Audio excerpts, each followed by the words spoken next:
Hello, everybody. Welcome to this episode of Agency Automators.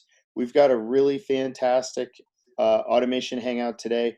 We're joined by Rory Truesdale of Conductor and WeWork. He's been working on a lot of really crazy stuff with Python, natural language processing, and we're going to dive into a recent article that he just released on Search Engine Journal in June. Before we do that, Rory, can you give us a brief intro into yourself and tell us about your SEO past, present, future? Tell us about Conductor a little bit.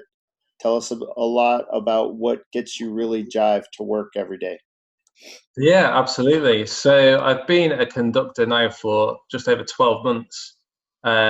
Specifically, it was kind of after the acquisition, the WeWork acquisition. They needed some support over in Europe, so they kind of were looking for a strategist, and I was lucky enough to get the role.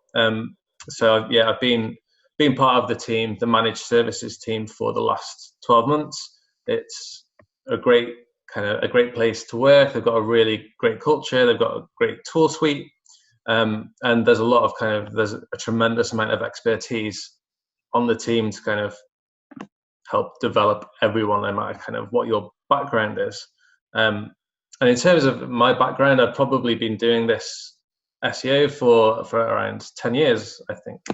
So I started off as in a more creative background. So I was a copywriter for an agency, and I was producing their editorial content. So I was creating a lot of content around SEO. Those are the formative years of my career, and they were great because that role, it really helped me to kind of consume so much content around SEO that it helped me develop my own opinions, my own theories. And as I moved kind of into more of a practitioner of SEO, I was able to kind of apply those and kind of try some different techniques that I didn't think were being discussed too much, specifically around the kind of the approach that we'll talk about later around kind of linguistic analysis, and trying to really kind of draw on what is happening in kind of academic circles almost, and apply that to SEO, which I think is a really interesting use case. So that's kind of my background, and that is what really gets me interested, is that at Conductor, kind of the mission that we have is to humanize marketing. And I think to humanize something, you have to really understand voice, and you have to understand language. And I think that's what this approach does. It's really about understanding the voice of our customer, the language of our customer, and finding a really interesting SEO application for that, to drive performance, not just in terms of the acquisition performance of your campaigns, but also around engagement, around conversion. And I think that's why this is really interesting. I don't know what percentage of SEOs know about Conductor. Neither Jordan nor I subscribe to the tool. So can you tell us a little bit about it, who the target audience is, and who's going to benefit most from it?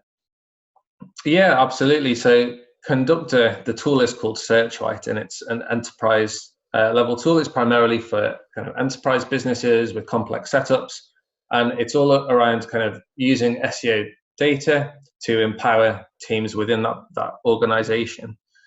So primarily we'll work with SEO teams, but also with content teams, to work with merchandisers, e-commerce teams. There's a range of kind of different audiences that will find a lot of value in the tool.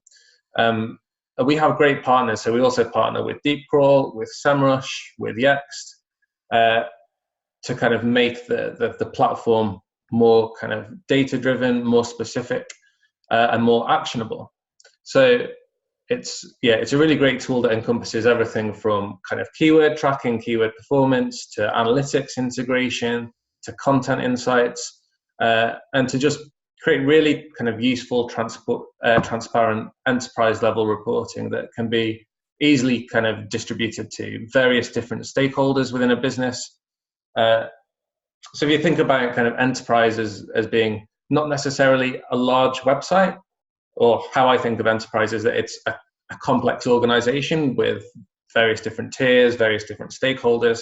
this is all around kind of empowering SEO within an organization like that to make sure it's a channel that's kind of really highly valued and it's driving a lot of value for the business. Love it. When we were doing our pre-call, you mentioned the Conductor has an automation team, and you couldn't see me, but I had like a maniacal laugh kind of moment. Can you tell us about the team? I'm really fascinated by this. I want to know kind of what technologies you guys are using, what languages you lean on the most. I think that's a great starting spot. Yeah, absolutely. It's one of the reasons I was so excited to join Conductor, because I wasn't really aware of any kind of tools that were set up in this way. So not only have you got the tool, but there's also kind of an automation team augmenting that. So the team that we have that sits in automation is all around kind of automating those workflows that normally you would go through as an SEO. So I mentioned earlier those partnerships that we have with SEMRush, with DeepCrawl, with a bunch of other tools. But what it essentially means is that we can plug into these various different APIs to automate really powerful workflows that would normally kind of mean you're leaning on lots of data harvesting from manually from lots of different sources, bring it all together in a CSV or a Google sheet. And spending quite a lot of time kind of building all these reports and having to do that every week, it can just eat up a lot of your time. So the automation team that works at Conductor is all about kind of making those processes as efficient as they can be. So if there's any single process that anyone in the managed services or professional services team does that can be that is repeatable, then we'll try and kind of figure out an automation for that process. So that if it's a particularly useful process, another strategist can kind of employ it and run it for their campaigns. And because there is that focus on automation and that focus on efficiency, that interest in automation really filters down to other people that are using the tool. And it's great that, so someone like me who's not necessarily from a programming background can kind of lean on the expertise that we've got in that team to try and find more creative applications for automation. So as I've been kind of learning about Python and trying to kind of figure out kind of intelligent automations that I can employ on the campaigns that I'm looking after, it's been incredibly useful to have this team of experts that I can ask and that I can lean on for their knowledge. And it just makes the tool more powerful as well. Is that we need to generate custom reports, whether it's around kind of visibility, around cannibalization, anything that an SEO might be kind of interested in, we can generate those reports really quickly, and they're always really insightful, really actionable, tremendously powerful as an SEO, as an SEO way of reporting and working. So yeah, the team that we've got there is great. And yeah, I'm kind of very envious of the skills that they have in that particular team. I'd love to be able to kind of work the way that they do. So it is generally kind of Python powered in terms of pulling from these different APIs and then kind of visualizing that data however is best, whether that's kind of in a Jupyter notebook or putting it to Data Studio, for example. However that data needs to be visualized, that can also be automated. So yeah, there's a lot of great use cases. I feel like I'm kind of hardly scratching the surface there, but yeah, those guys do incredible work. I hate to do this to all of us, but there's like a new show topic just blew into my mind, which is building the perfect team. Like, what a cool roundtable idea to have someone like you and Yuri talking about how to build the perfect digital marketing team and what tool sets and skill sets and how many of each role you need and how to do it for different agency sizes. We got to do this, Jordan. Write that down. Oh, I am right now. Do you want to jump in later for that, Rory? That would be really cool. I'd love to. I mean, it's so important because if you think about it, like every as an SEO or a marketer, every minute that you spend kind of doing something that can be automated, like reporting, is another minute that you've lost from doing something that's actually going to make a difference. Yeah. So the more efficient you can make those processes, the kind of the more profitable and the more streamlined your organization is going to be. So like that automation team is so valuable. So one thing I'm curious about, whenever we have these hangouts, a theme that pops up again and again and again is like automate as many processes as you can so that you can spend your time in a more meaningful way, driving insights and driving ROI.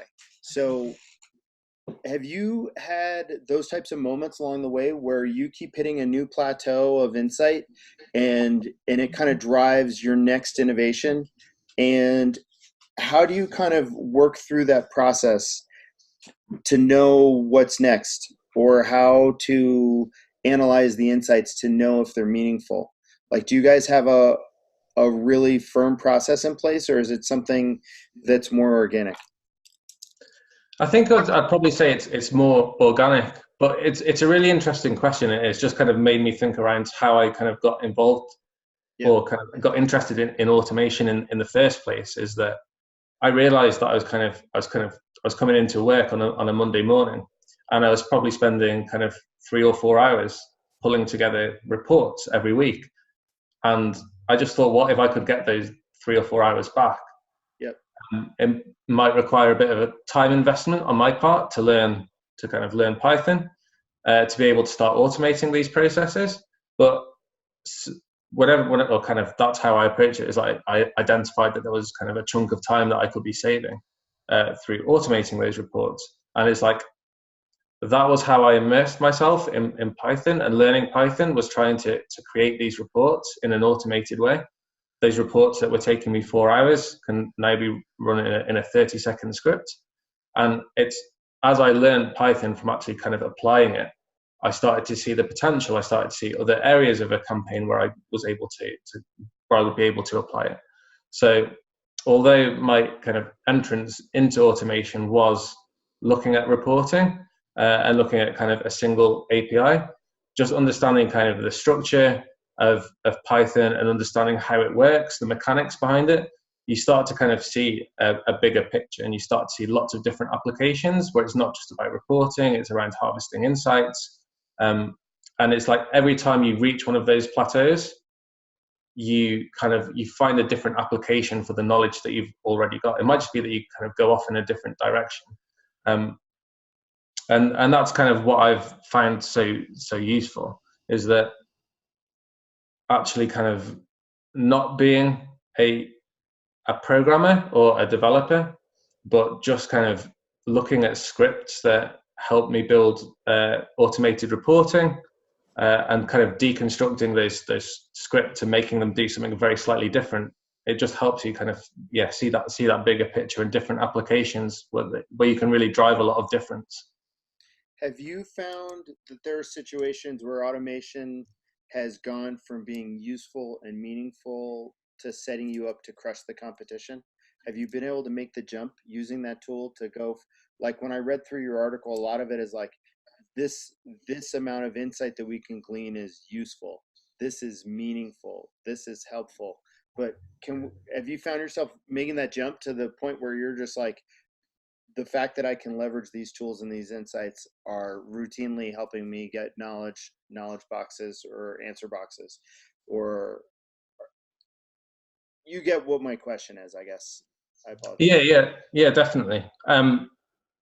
So I think specifically in this use case that we'll talk about, it has been really useful. We've got there's been measurable improvements across the kind of the key metrics that you'd look at for an SEO campaign that I alluded to earlier, that around acquisition, engagement, and conversion. And it's really not just the automation that can kind of deliver that improvement, in my opinion. So it's about the time that you save and how you apply that time to doing things that are really going to improve performance. So if I can save 8 hours a week on reporting, I can apply that 8 hours to kind of doing that activity that might be a bit more manual, that is really going to drive results. Whether that can be a whole range of different things, but it's about kind of freeing up my time to do things that are going to have more of a kind of a tangible business impact. Sure, sure. Rory, I'm curious, because you have an automation team behind you, have you ever found yourself over automating certain processes where you start losing valuable insights because everything's streamlined now? Yeah, that's a really good question. It's something that I'm always really conscious of, is that just because something is automated, it can kind of just become a bit of a blur, that you just every week, you're kind of running through these processes, you're getting this data back. I find that you've still got to put a lot of work into kind of analyzing the results of your automation, whether it's around generating insights or around reporting.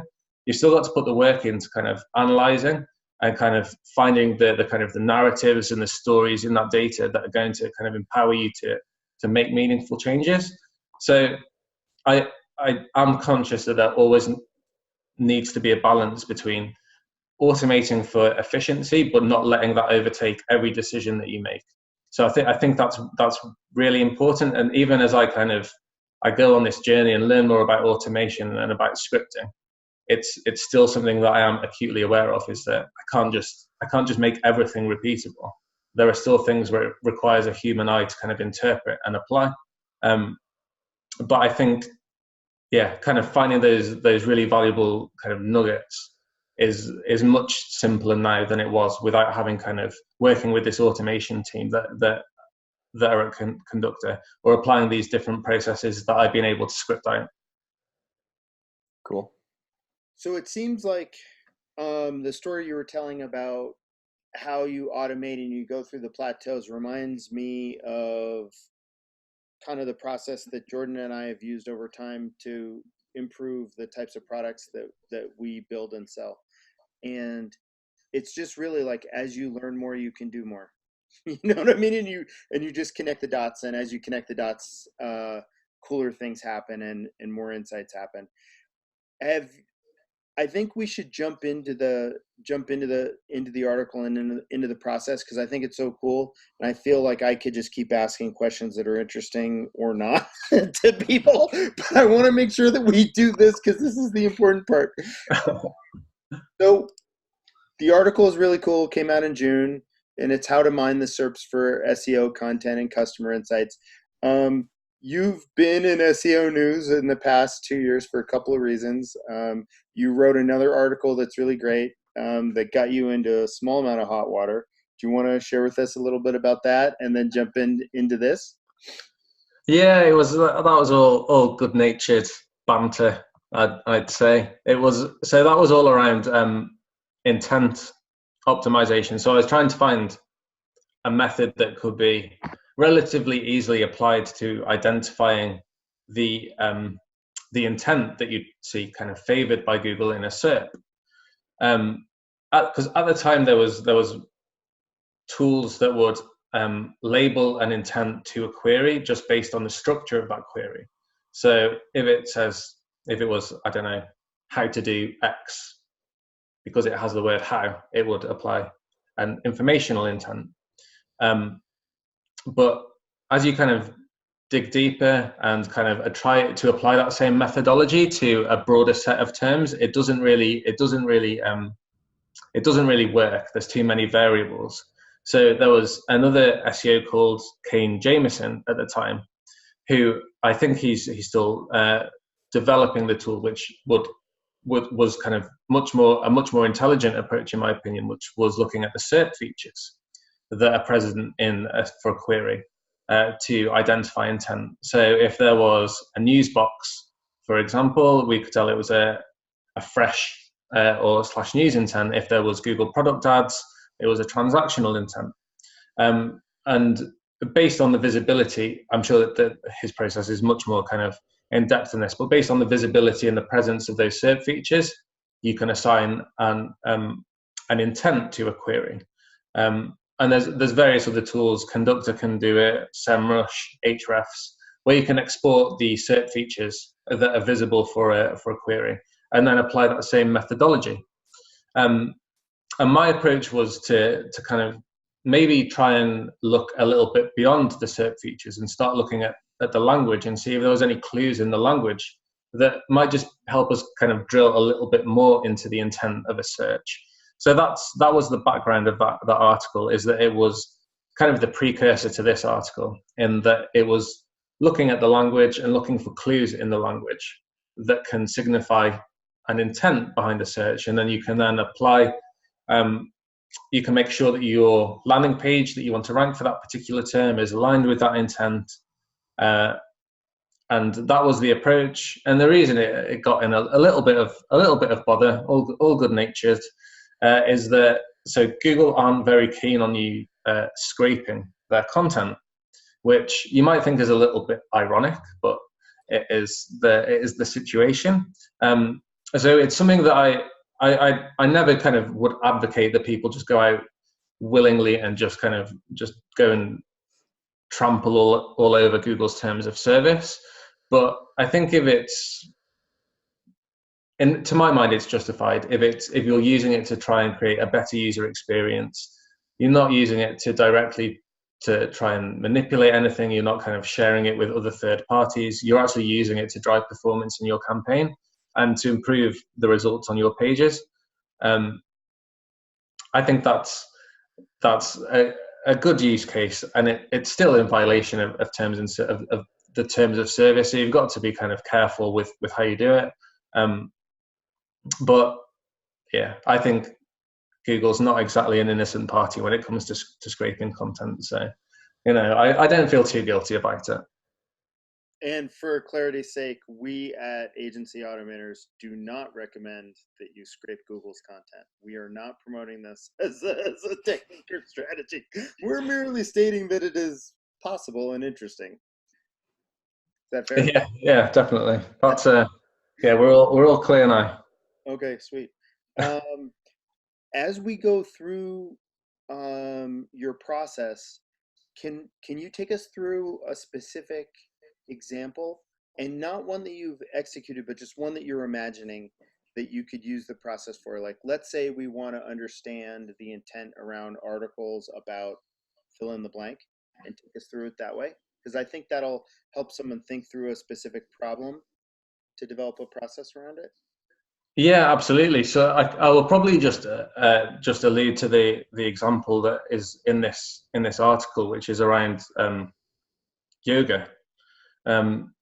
So the reason why I wanted to develop this process is that I saw a talk from an SEO called Dawn Anderson at C3, which is the Conductor conference over in New York, and her talk was really kind of mind blowing. It was all around kind of better understanding the theory around how search engines actually work, and understanding the theory behind information retrieval, and to understand kind of the evolution in terms of NLP and semantics and all these various different kind of language specific processes that the search engines are going to go through whenever they crawl and they index the content on a page.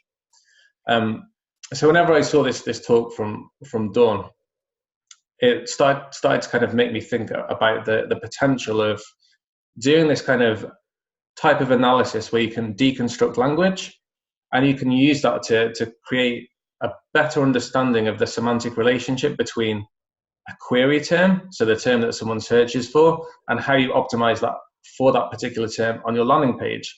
So it goes beyond, far beyond the kind of the old school mentality of just saying this is a query term, I'm going to include it so there's a 4% keyword density, I'm going to put it once in my header, once in my first paragraph, once in my page title. It kind of goes beyond that, and it starts looking at the kind of the semantic relationships between a query term and everything else, and how you can optimize almost not for the query term, but you can optimize for the intent. You can optimize for what users want to see, and that can have a more significant impact on the performance of your campaign. And there was another pattern that I thought was really interesting that Bill Slawski had written about, which was around phrase-based indexing. And in this particular pattern, it actually specified that a page without a query term could outrank a page that contains the query term many times. if it has these related phrases kind of clearly structured within that landing page content. So it almost shows that there's less of an emphasis on the inclusion of the query term and more of an emphasis on the kind of the semantics that surround that, the relationship of that query term to all this other content that I think you should really be optimizing for. So in this example, which is all around yoga, it would be to say that, okay, if I want to create a page that ranks first for beginner's yoga guide, for example, I'm not just going to include beginner's yoga guide 4% in my landing page. I'm going to try and deconstruct the language of those top performing pages to understand the co-occurring topics within that, and I'm going to optimize for those co-occurring topics. I'm going to make this page as semantically relevant as possible to that query term to increase the likelihood that it can rank. So that's the kind of the theory behind it. Got it. Okay. So tell us how you utilize Python and how you got into using it. I was stoked in the article to see that you had learned from Robin Lord from Distilled, because we've been chatting with him, since we started the Hangout, and he'd actually recommended you, I think, like 6 months ago. That's a great reference. So it's funny that this all came together so quickly, because you had been on our radar for a while. Yeah, I owe a great debt to Robin. And probably Don Woodman from Distilled as well, because those guys had both created. So first of all, I saw a talk that Robin gave, and it was around how you can use Jupyter Notebook to work with Python. And at that point, I'd never heard about Jupyter Notebook. I didn't know what it was. Whenever I had been trying to learn Python previously, I felt like I was just typing kind of lines of code into this ominous looking console box, and I didn't really know where it was going or what it was doing. So Robin kind of outlined this process for how you can work with Jupyter Notebook to kind of deconstruct almost line by line what a script is doing, and you can see the output as you work through the process.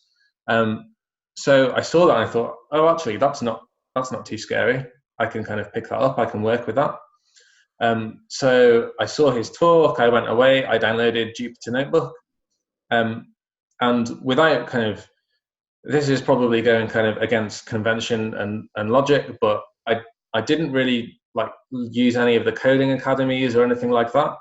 What I did was I looked at scripts from people like Paul Shapiro or J.R. Oakes, or from Robin, or from Dom, and I created the Python notebook to work with those scripts, and then I purposefully broke those scripts. I made them do something different, and through kind of working through that process and just kind of willfully breaking other people's hard work, which is something I'm not sure they're too happy about, it actually gave me a really good handle on the structure of Python, and it really helped me understand what I could do with it. So that has been kind of tremendously powerful. For a visual learner like myself, it's not just kind of putting Python into a black panel and then hitting enter and hoping for the best. I'm actually kind of working through that process very methodically, understanding the output and then kind of refining that output. And because there are so many kind of amazing SEOs that are creating these really powerful scripts, it creates an incredible kind of foundation for learning Python. And like I don't know if I would recommend it if everyone would learn the same way, but I just find it really, really useful to look at these scripts that other people have created and just make them do something different. And that's how I've kind of arrived at this process. Hamlet Batista as well, who you've had on the show, is doing an incredible amount for the community in terms of encouraging people to learn Python. And there's so much that you can get from kind of reading his articles on Search Engine Journal and the other publications where he puts his content, that can just give you such a good starting place that it just helps you see the potential. It's not only that he's putting out the content, it's that he stands behind the community, ready, willing, and able to help when you run into problems. It's like anytime I post anything that's even the slightest bit innovative, he likes it and sends me private messages. He's amazing. We should talk about the process of, like my understanding of basically the three, higher level steps that we're doing. We're collecting data, we're normalizing it, we're analyzing it. Do you want to talk about the collection phase to get us rolling? Yeah, sure. So as we kind of spoke about at the beginning of the episode, because we've got this automation team at Conductor, we have these automated workflows where we can get this SERP content for as many different keywords as we want, all in kind of aggregate, which is what I'm not sure if you can expand that screenshot, but it's what it shows in that particular screenshot, is that, so I can very quickly use the workflow process that we've got at Conductor to create this SERP report, which, as you can see there, is a list of keywords, the ranking position, the SERP display title, and description. And that output that you see there is ultimately the one that I work with in the script. However, that if you don't have access to that particular process, there are tons of different APIs that you can use to grab the SERP content. I'm pretty sure there are existing scripts out there that show you how to scrape SERP content directly with Python, which could be really useful.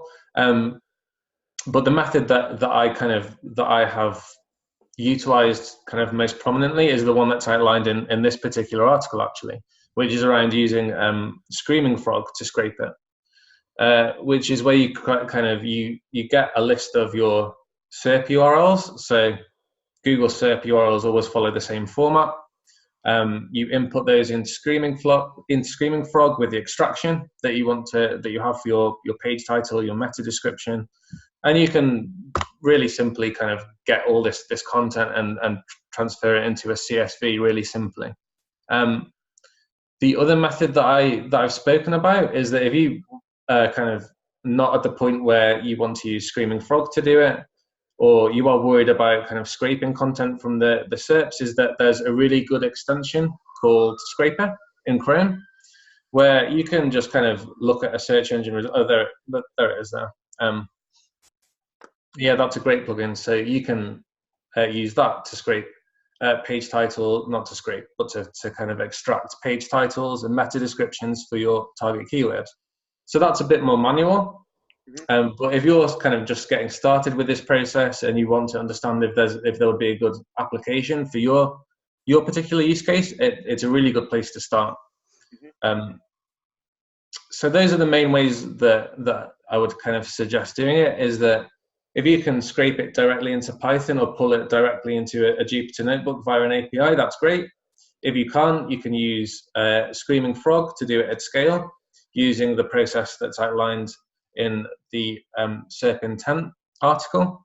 Or if you just want to trial it for yourself, use the Scraper Chrome extension to kind of go almost a keyword at a time.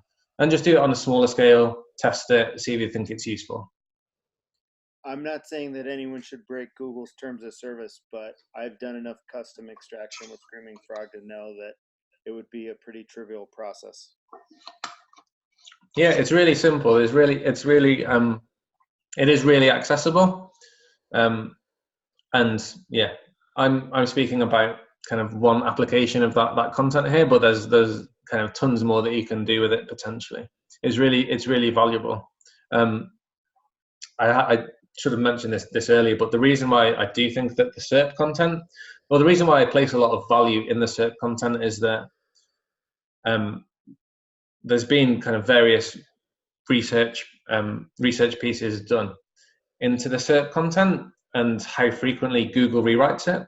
Yeah. So I think in one recent piece of research, it was around 90% of meta descriptions are rewritten by Google. So that's a lot of the content on the SERP that is algorithmically rewritten. And then if you just think about why would Google do that? Why would it kind of allocate the resources to rewriting the content that you see in the SERP? In my opinion, it's because Google thinks it knows what the elements are of a landing page that might trigger a user to click through to a page. So it's algorithmically telling you what a user wants. Then our job is to try and kind of identify the trends in that. So we can kind of create content around it and we can optimize for it. So that's the kind of background around why I'm so interested in the SERPs and in the insights that you can pull from the SERPs. Because it's like the one place that you see the most evidence of Google's attempt to show the best content, so you better deliver the best content, and they're showing you what they want. Exactly. It's cherry picking the specific element. It's overwriting what the SEO thinks is the best meta description, or whoever's created the meta description is kind of throwing that out of the window, and it's cherry picking the most important elements of a page, and it's allowing you to kind of it's giving you just great insight into what Google thinks a user wants. And obviously, if you can kind of latch on to what Google wants, you can optimize for that. And the theory is that it'll deliver better SEO results for you. Yeah.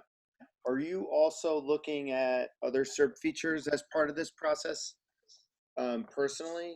And I know in this exercise, it doesn't really jump into that too much, but are you looking at people also ask, people also search for, or are you looking at other SERP features? Yeah, so certainly the people also ask kind of feature would be pulled through into the SERP content that I can get. And also it's not something that I've really kind of written about here, but I've been working on a similar process which looks exclusively at knowledge boxes and instant answer boxes and looks at the content within those. And that will be part of a tactic to try and optimize for those particular SERP features. Again, it's focusing very much on the language, and there's going to be lots of different factors at play, but it will be around structuring the language on that page to give it the best chance of capturing that knowledge box. So although I don't speak about it in here, I do think that's really important. I'm just it's almost a bit of a side project at the moment. That was interesting at MozCon. There was a ton of dialogue around, all right, so you've optimized for the knowledge graph, you get the answer box, and your traffic goes down. so it's like thinking through that and knowing when to optimize and when not to. I'd love to hear your thoughts on that at the end if we have time, because you're clearly thinking about it. Yeah, but just because something exists doesn't mean you should kind of go and do it straight away. So I'll be looking at the theory. I won't be saying, right, everyone use this and go and get as many instant answer boxes as you can get as soon as possible. You obviously have to apply a bit of theory to it, because there's lots of documented cases. It's even around, there was one, I can't remember who shared it unfortunately, but around the FAQ schema, which had just caused a massive drop in clicks through to the website. So you've got to be tactical around how you apply kind of these various different techniques that you can use to capture these SERP features. Okay, so garbage in, garbage out. Let's talk about what we do with the data once we get it in. Yeah, so this all came from, so as I was actually working through this process, it was all kind of pretty new to me. So after reading, I looked primarily at how academics were using kind of Python to do linguistic analysis for probably kind of far more academic use cases than we've got for SEO. But it was really interesting to just see that there was always this consistent process that they went through to clean their copies, to make sure that they got whenever they had processed it in Python or whatever language that they were using was as kind of clean and as valuable as possible. So the actual process for cleaning the copy is relatively straightforward. So you make it lowercase, and that means that you avoid any issues around case sensitivity. I think I've given the example there. So lowercase and uppercase yoga would be treated as two different words. So make everything lowercase. You remove punctuation, because for this particular analysis, we're looking at the words themselves. So we don't really need the punctuation in there. Stop words as well. Those are just the commonly occurring words in the English language that wouldn't really add any extra value. And whenever you're looking at kind of co-occurrence and maybe even kind of topic modeling, for example, the presence of those stop words might skew the data. So it's a really good practice to remove those. And there are a couple of packages there that I've linked to. NLTK and Spacey will do all of these things. Spelling correction, if you're worried about the quality of the content. So with SERP data, generally speaking, that spelling isn't an issue. But if you're pulling from other sources, maybe Facebook groups, Reddit, Amazon reviews, where there might not be as much quality control in terms of spelling, there's packages that you can use to kind of correct spelling. And tokenization and lemmatization. So tokenization is really important. It's essentially the process of chopping up a sentence into individual tokens. So yeah, this is a sentence becomes this, comma, is, comma, a, comma, sentence. And those individual words are tokens. And then stemming or lemmatization, which is an optional kind of process that you can go through depending on the kind of the use case and the output that you want. But yeah, they're both about removing the suffix of the word or just going to the root of the word. So stemming removes the suffix, and lemmatization just keeps the root of the word. If I was going through this process and I wanted to use either of those, stemming or lemmatization, I would probably plump for lemmatization, because generally you get a better quality output whenever you do it that way. Got it. But yeah, whenever you've gone through that process, that should give you kind of copy or a corpus of content that's ready to analyze. Okay, cool. Take us through Engram analysis and co-occurrence. I think for a lot of people, this is going to be new. I know when I read that article by Justin Briggs that came out last year, where they had all that crazy analysis of sentence structure and how, like referring to a proper noun in sentence 1 and then referring to it as it in sentence 2, Google probably wouldn't understand how they relate, so just help us know more about this. Yeah, so the Engram analysis and co-occurrence is really useful as a snapshot of trends that you'll see in a search engine result page whenever you've done this deconstruction of language. So all the Engram analysis refers to is the co-occurrence of specific combinations of words whenever they appear together within your corpus. So this is just creating kind of a part of the script, just a really simple kind of calculator that will look in your corpus and it will find those commonly occurring combinations of words and put a count against them. And you can also put a percentage against that count to see. So yoga poses there, number 1109 occurrences of that within that particular corpus. You could say that represents 40% of that kind of corpus, for example, which helps give a bit more context as to that output and whether or not it is a prominent feature.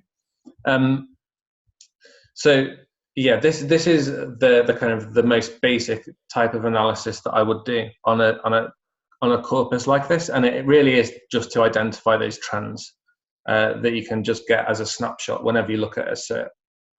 This can be really useful for if you're looking for another kind of data point for keyword research, for example, or this could even be really good to distribute to a copy team, for example, to say these are the trends, these are the commonly occurring topics that I'm seeing in my SERP. Is there any scope to create content around that so we can improve the kind of the topical relevance of our website, improve the topical authority of a particular page by internally linking to it through some of these terms, for example. So yeah, although it's pretty basic, this is just kind of getting into the weeds, I suppose. It's just giving you that snapshot, which can help you kind of drill deeper into various trends within your content, within your SERP content. Are you typically pulling in SEMRush data to look at search volume when you're inside Google Data Studio or something like that, and then delivering that to your content team? Yeah, so I put it through through SEMRush, through AdWords. Probably in this use case, it would probably be SEMRush because of the partnership and the integration that we've got with their API. So it's really easy to pull in. But yeah, like you say, that's the kind of, it's really easy to then I put that as a CSV that you can just fire off to the relevant people. And there is there's some really interesting applications that you can see in this just around kind of content gaps, for example. So these particular terms that you can see in that screenshot there were all around kind of beginners, like a beginner's guide to yoga, and terms that were around yoga that also included beginner or learner. So you can be really confident that if you are kind of in that process of trying to create your web page or your kind of your content silo that you want to capture this yoga traffic, these are all the kind of the commonly occurring topics, trends, phrases that you should try and incorporate into your copy to give it as much chance as possible of ranking for that particular term. My mind went straight to H2s, unfortunately, and that was just like Noah's beginner guide to poorly executed SEO. Oh, sorry. Yeah, that's it. Okay, cool. So let's see, you can already start some interesting trends. Tell us about how we turn this into this. Yeah, so this was just an example that I wanted to give to show the flexibility of this process. So obviously, if you're looking at a corpus of SERP content that's around yoga, there's going to be lots of mentions of the word yoga, and that will obviously skew the output that you get, and that's called a corpus-specific stop word. So because of the flexibility that you get with Python, it's then just really simple to apply a filter where you can just say, do that analysis, but exclude all the combinations of words that include yoga. And then you get an output that can look like this. So it doesn't contain the word yoga, but these are all things that are appearing in a yoga SERP with a relative degree of frequency. So you can then apply the same kind of methodology. It's not going to be the cleanest output all the time, as you can see, but it will give you some ideas, some insights into different topics, again, in the SERP that people are interested in. And again, you can share that with your relevant teams. You can, if you're actually implementing the optimizations yourself, you can start to try and incorporate those particular terms into your landing page. You've probably got to be a bit more controlled over how you kind of use those findings, but that was illustrative of a point, which is that you can be really flexible with this output and the kind of the output that you see. So I have a quick question. Noah, you want to go ahead?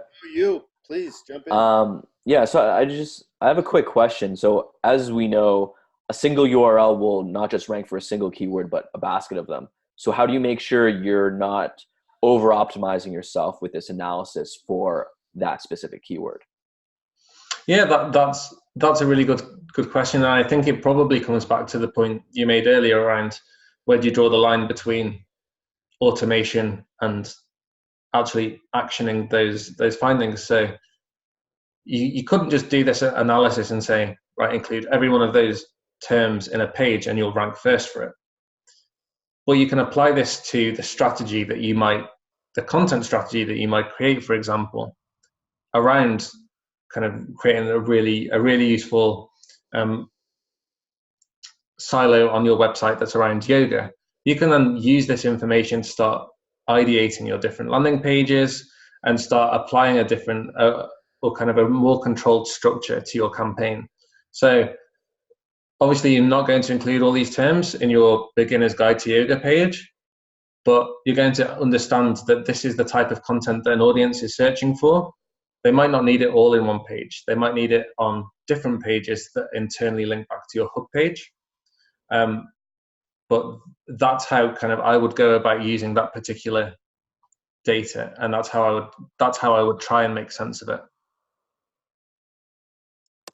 This brings up a great challenge that I struggle with all the time, which is how to know if I should build a hub, like a content hub, or a monster piece of long form content. How has this type of analysis helped you think through that problem, if at all? Yeah, I'm not really sure that I would use this analysis to understand the kind of the length, the ideal length of a piece of content. Yeah. But I mean, there is really good things that you could do. You could almost augment this with information from other channels. So just kind of as an idea, with you making that suggestion, is that you could get your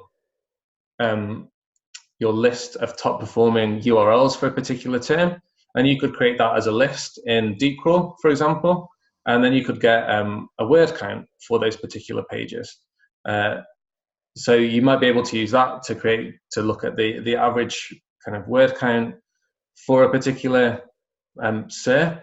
I mean, I don't know if I'd use that particularly as a focus. I think I'd be more focused on not setting out with a specific kind of content size in mind, but whenever I'm looking at this research that I can get, just seeing what makes sense for a particular term. My beginner's guide to yoga is probably going to be a long form piece of content. But then if I'm just doing a supporting piece of content around hatha yoga, for example, that might be shorter. It just depends on the kind of the use case. I wouldn't necessarily approach it and use this like straight away to say, right, I'm going to create a long form piece of content, but just use it to inform what makes sense. Awesome. Can you take us through the tagging and analysis? Yeah, sure. This is where it kind of you start to drill a little bit deeper, and what I think is kind of really interesting. So you can look at your SERP content, and you can extract the most commonly occurring nouns, adjectives, verbs, and these different parts of speech to kind of really drill down into it's almost the language of the SERP, the language of your customer, and that's why I think that this is really useful. So there's a little definition of what part of speech tagging is, but it is essentially deconstructing or assigning those different tokens that we spoke about earlier a part of speech tag. So whether it's a noun, a verb, an adjective, and there's different kind of breakdowns of those groupings of words, which if you go back and read the article, there's a link there which has got a comprehensive glossary. So all those different combinations of 2 and 3 word letters that you'll see next to each token. Each of those is a different part of speech. And then you can create really simple visualizations for each of those different part of speech tags, which can look something like that. So I wouldn't have necessarily grouped the language. Like if you told me that was the topic, it's interesting what actually comes out of the analysis versus what you think. I love how data frames execution versus, hypotheses driving execution. Yeah, it's really interesting, and I think this particular analysis is probably the one that I found most useful, because it means that I can kind of it's really useful to be able to say to the content team that might be pulling this landing page together, for example, that these are the specific elements of language that are commonly occurring on top performing landing pages, and this is like a tone of voice guide almost, based on that content in the SERPs. So it means that you can be really targeted with your language. It follows a really structured approach, and it really helps inform the language that you use on a landing page. So this maybe isn't so much about ranking directly, but it's about making sure that whenever the traffic comes to that page, that it speaks to them in the right voice, it highlights the right topics, and it kind of nurtures them the way that they need to be nurtured for you to achieve whatever your ultimate business goal is, whether it's for lead gen, for e-commerce. Speak to your customer in the right way, and they're more likely to engage with you and your brand. And this is a really useful kind of data point in that process, I believe. Have you come out with any useful generalities after performing this analysis over and over that can be shared across verticals or types of content, or is it all, vertical specific or keyword specific? Like, what kind of generalities have you pulled out of this? So I'd say definitely it is kind of vertical specific and almost SERP by SERP specific. But going back to kind of our earlier conversation and where this all developed from in terms of looking at intent, I think this is where you start to look almost a little bit beyond intent and say that obviously beginner's guide to yoga, just using that as our example, obviously that's an informational search. Someone doing that is looking for information, but obviously they want that information, but what specific parts of information do they want? What's going to trigger their interest? What's going to make them click through to your page? What's going to make them engage with your brand? This deconstruction of language, I think, is giving you lots of different clues around what you need to do to kind of really capture and engage that audience that you're trying to reach. That's why I'm finding that really useful. Is that you can look beyond the obvious intent that might be in a SERP, and you can really drill down into the kind of the desire that a user might have. And you can start to build that into your campaigns, into your landing pages. You can use that to inform, you can even use that to inform kind of above the line campaigns, PPC campaigns.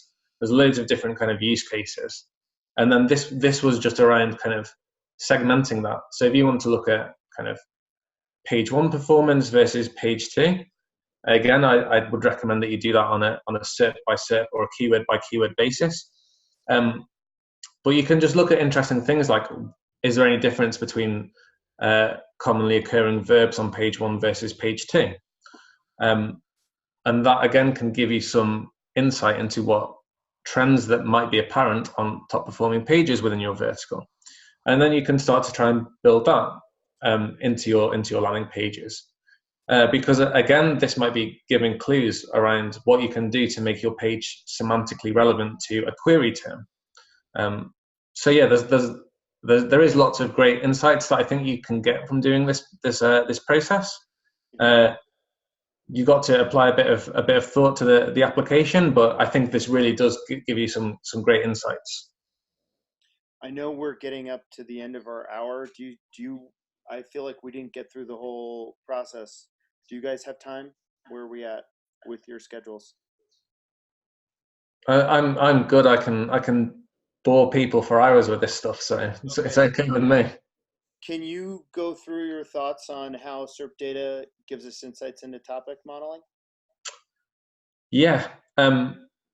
So again, whenever I was kind of researching this, and this was again also kind of follow-up research that I did following Dawn Anderson's talk that I saw, is that I heard about topic modeling, and I saw some other tools were experimenting with topic modeling, and it had even been discussed in kind of SEO circles as well.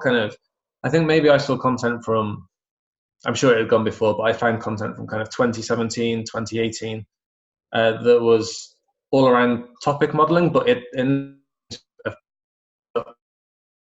think that could as a concept.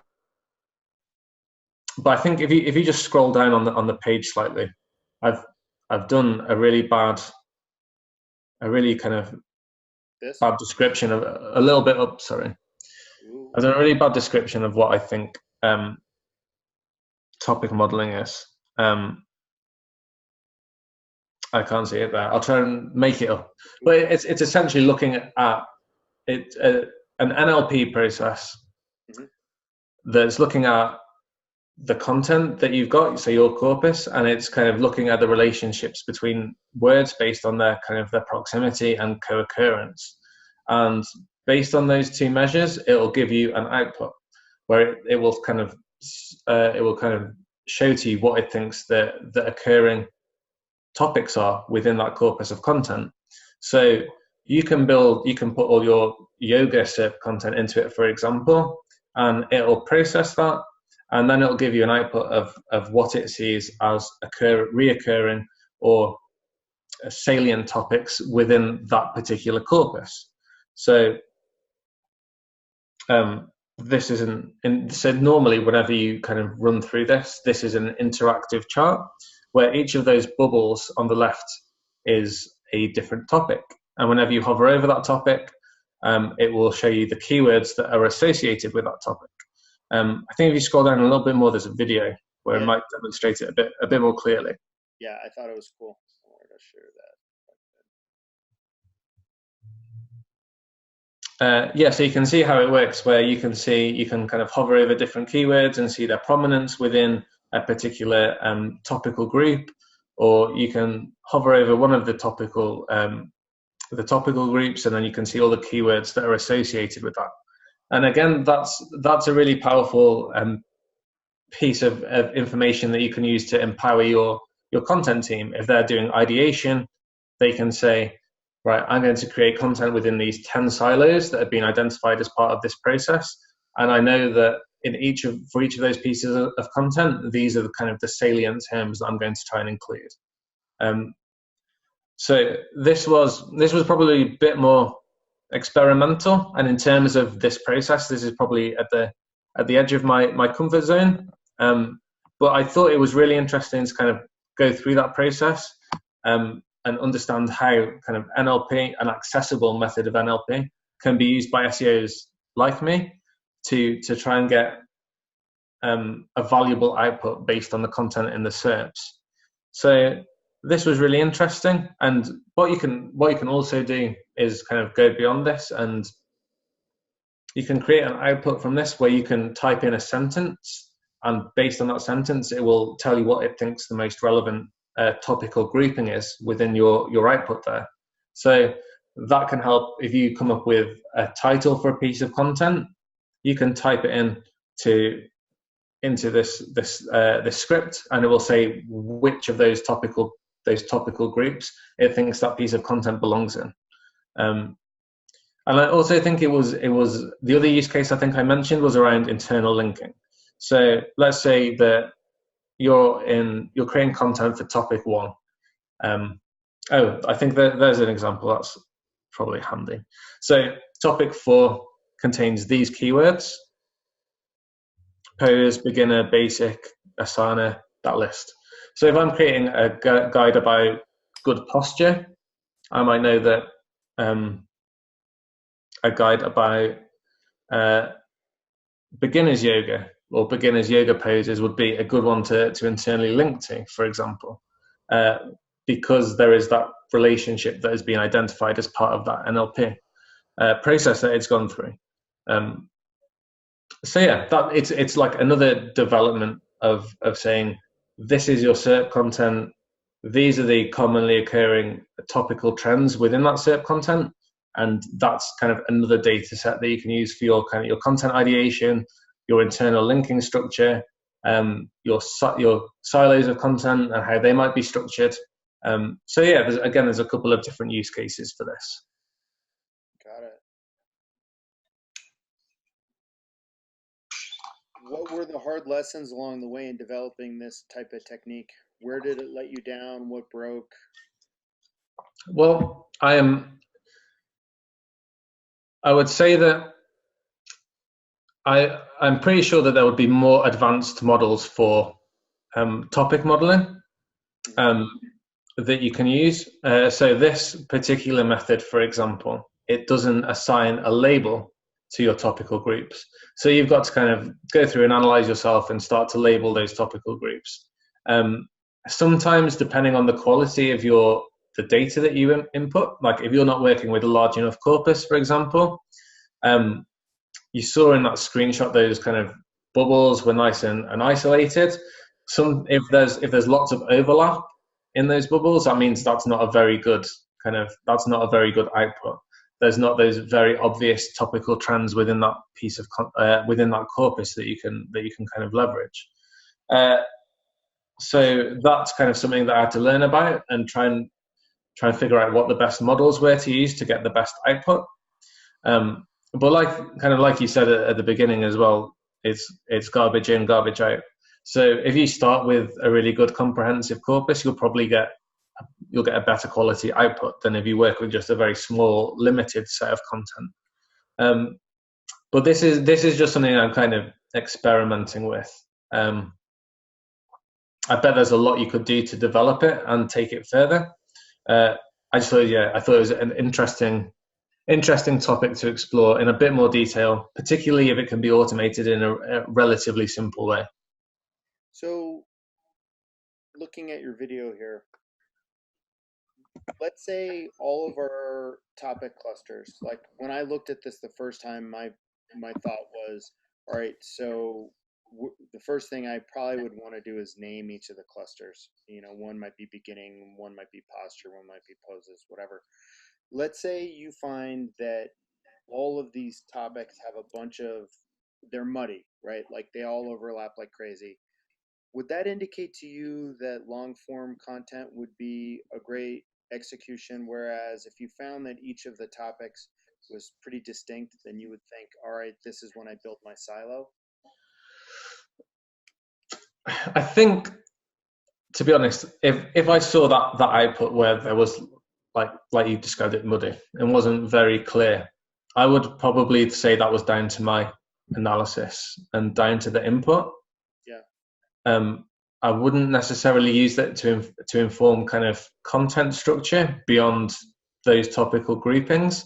I would say that for whatever reason, the input that I have given it hasn't created the nice clean output that I would expect to see. That's probably a fault on the input or the process. Okay. Rather than trying to take that muddy output and make it work, I'd say you're best to just kind of revisit this and kind of until you get those clear topical trends and those topical groupings. Okay. Yeah. I'm asking questions that I hope aren't dumb. It's just, you know, I keep seeing things and drawing connections to other things that I've thought about, and it's all interesting. Like all the stuff we're talking about, it's really cool. No, I don't think there's no such thing as a dumb question really, but yeah, there's an example of a bad output. So whenever I was kind of experimenting it, this was like the first output I got. That's rubbish. Can't work with that. But then you kind of go through the process, and like I said, you go back in your Jupyter notebook, you learn about what works, what doesn't, and you refine it until you get a cleaner output, a better quality output. So yeah, that's what I've tried to do. And if kind of nothing else, I don't want people to see this and just think, right, I'm gonna go through these workflows and apply them to my own campaigns. I mean, that would be very cool, but it's really great to see people kind of pick these up and kind of do their own thing with them. Like even with the intent article that I did, there's a guy called Dan Brooks who works at an agency called Era over here. He got a really interesting use case for that, for assigning keywords a stage in the buying cycle. So it's always great to see other SEO people look at something that you've done and take it to the next level or do something different with it. Because I think that's really kind of rewarding, is to say that this is just a starting point for people. There is probably a lot more that you can do with it. I'm just trying to get some visibility for these types of processes, and just to see how they evolve, because that's really cool. What's next for you? What did I do? Where do you see this going next? For me, it's all about refinement, and even going through this kind of this conversation, it's been really great because you've asked questions where I thought, I haven't really thought about that, or could I develop this further by augmenting it with different data? So it's all about refining these existing processes, and something else that I think makes this particularly valuable is that whenever you've got these scripts that work on your SERP content, you can then apply that to different data sets, which has been great. So I've got some examples around kind of subreddits where you can scrape subreddit content. You can do review mining. You can look at pretty much any. There's so many different data sets that have got all these incredible insights about your customers just by deconstructing that language. And like it's like listening. It's like better quality listening to them on these different digital channels. It can really inform how you act as a marketer and how you try to engage with that audience. So the next stage for me is maybe kind of stepping away from the SERP a little bit and finding out what processes that are similar to this that I can use for different data sources, just to kind of improve my performance as a general marketer. I think that's super, super cool. I feel like we got so much out of this. Jordan, any last questions? I know we ran pretty long already. Nothing on my end. I feel like I have a whole lot of work to do to dive into the more NLP stuff. I know I do, because each speaker blows my mind in different ways. It's like, oh crap, I have to go down this rabbit hole now. Yeah. No, I feel the same way. Well, you talked a lot about reporting, Rory, so I think this is a great time to talk about our next show. On August 23rd, we're pretty blessed. We've got Anna Shetko, who is from Supermetrics, who's going to talk about automated reporting using Supermetrics.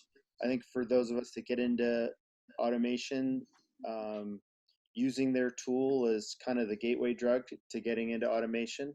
It allows us to save so much time. You talked about all the time savings from automating reporting. That's definitely where I started, and so I'm pretty stoked to jump in with Anna on the 23rd. This is pretty cool. When you guys are watching the show, I'm going to be in a river somewhere in Idaho, hopefully catching a lot of trout. Jordan, I hope you have a fantastic week. Rory, this is amazing. I'm so glad we got to meet, because I've been seeing you and looking at your LinkedIn profile for like 4 or 5 months. Should I reach out to him?